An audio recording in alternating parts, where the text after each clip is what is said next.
Hotep Mboté Jambo Matondo, my very dear black brothers and sisters, Melanodem Kamitu, Yonunvwa. My name is Zanete, for those who don't know who I am, and I am delighted to be able to speak with you again for this new podcast. Today's podcast will be in English, and to tell you the truth, this is my first time to do it in this language.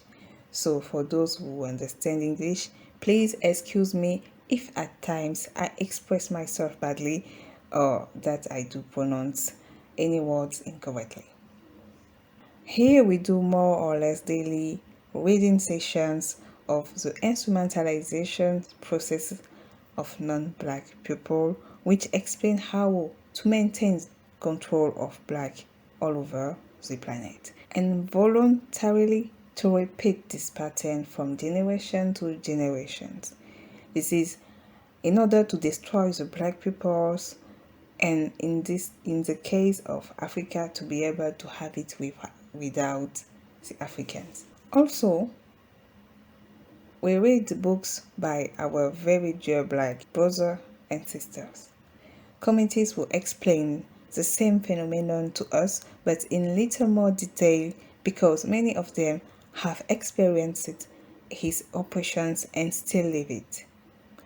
Also, we have some of them who were slaves and were freed by themselves. We will also read the writings of the grandchildren in relation to these experiences and the solutions to be provided to bring Africa and the black people out of the mental, physical, spiritual, and moral alienations. In third point, I will give you my analysis and hypothesis in relation to historical, current, and future data, while also giving short, medium, and long-term solutions with the aim of creating in all black people a defense or immune system against the processes of manipulation which aim to destroy us, and so that black parents, men and women, can transmit this to the children and future children, because the black people in the current great naivety ignores the hatred of the local dynamic people towards them, and especially the black children, whom they have been trying to destroy from ancient times to the present day. It's not a joke. So I invite you to like and share this podcast channel massively and leave informative, non-hateful comments on it. Thank you, all of you. So, as I had promised during the session of explanation of the preface of Kalogi, we will link a reading to that Bobby Wright, Afro-American psychologist, who describes the psychopathic behavior of the Lycodian people, which means non-black vis-a-vis of ours, and how in their reasoning from a global point of view, they have all of a potential danger for the black people as much as they have for themselves.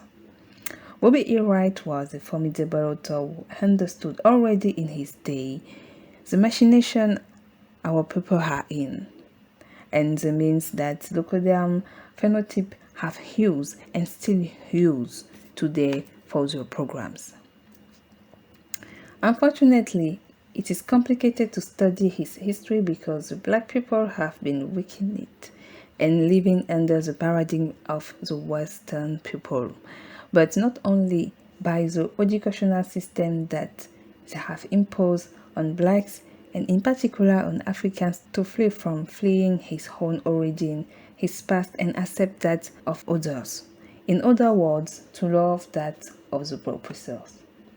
The oppressors is not just the typical Caucasian man and woman, but all the other slant eyes, leukodermia phenotypes that you can call yellow or vulgarly Asian, without knowing that Europe is part of the Asian continent. But you don't know that it's normal because the leukodermia system wants you to see it in a segmented way and not as a whole.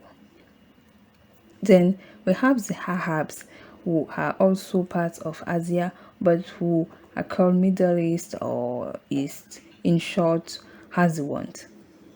But we will be able to explain this more in the next podcast. His books his book explains how the psychopath is an extremely dangerous being, and how this character is common to all Lucodium and have anti-racist fights like Black Lives Matter, and other will not change anything except to hide, conceal the Negrophobes. Because we have understood more or less through my various section of the biography of Darwin or Carnegie and an eugenics I want you to watch, in which gene is an important factor in the transmissions of value, including that of negrophobia, of anti-Semitism or anti-black like you want. In short, of a trait of the black people. And this, I repeat in all Lucodiums, is something that you need to understand. In all Lucodiums, and is verifiable. Whether you are married, whether you are supposedly friends in parentheses, whether you have children with you, or whether they are your adoptive parents, and we have all seen whether in through the media and others how endlessly black children are abused and raped in his adopted families. Indeed, nothing is guaranteed. Nothing at all. So today we are going to read the preface and the introductory text of the book by Mboté E. Wright, which in all of his readings is a kind of tribute and presentation or biography of this character, and is on the end of the reading of these two elements that we will stop to the podcast for today. So let's go. The Psychopathic Racial Personality and Other Essay of Mboté E. Wright, published by the Third World Press Chicago in 1984 by Easter Wright. Forward. Mboté Wright, Genius in Honest Search. How does one measure greatness? There are few black men and women today in the right place or position asking the penetrating question on demanding answer and corrective action to the racial situation in the United States and the world. Generally, black people are viewed as pitiful pawns in an international game of control and manipulation, and our worldwide misuse is an accepted byproduct of business as usual. The loss of Dr. Mboté E. Wright is magnified a hundredfold because he was a constant swimmer, so energized professional, so concerned and loving family man, so Gaverit race man, always a step off to a rate of accepted theory masquerading as insights and knowledge. Dr. Wright was a man who had fought to get to the right place, not only to ask the right question, but to demand and force the right actions. It is true that we do not recognize greatness amongst us.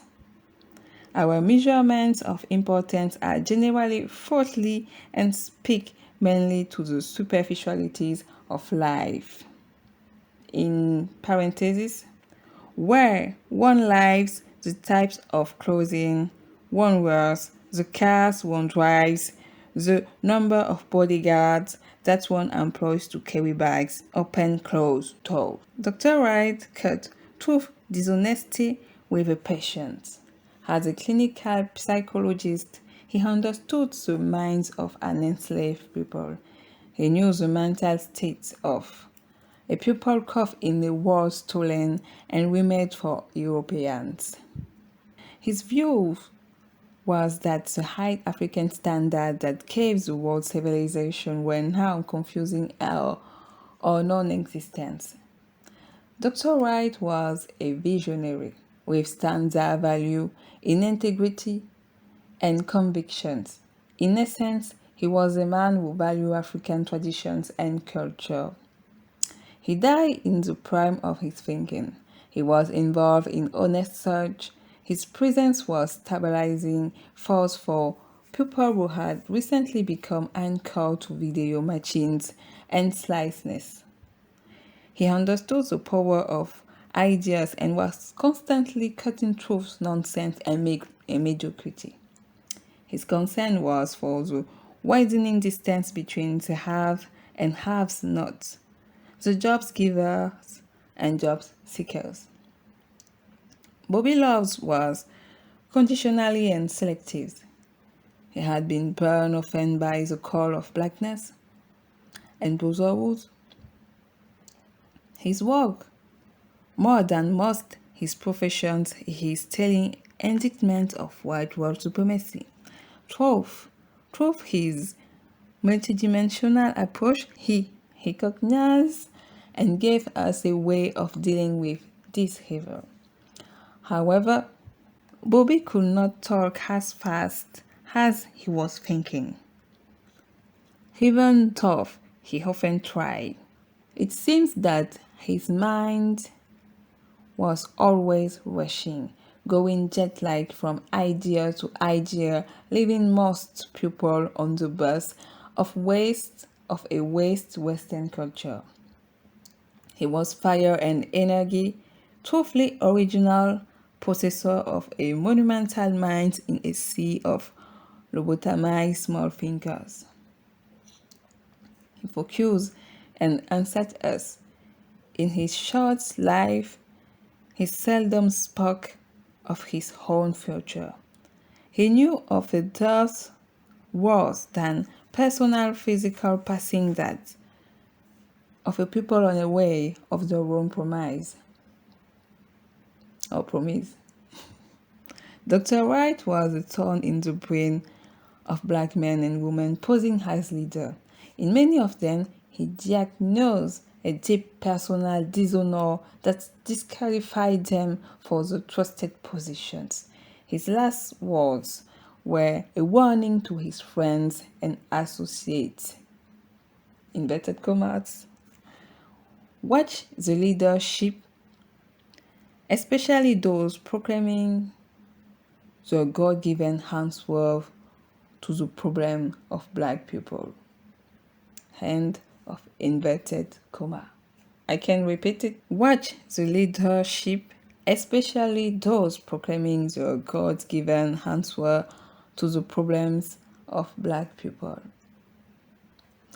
He was a fighter within the eyes of the volcano, a listener in the midst of the hurricane, a lover unafraid of giving tears and laughter, and scientist seeking bright and moving moments, a deliverer of truth within the truth, a tree displaying rust and beauty, a good and honest man, carrying wisdom, carrying future.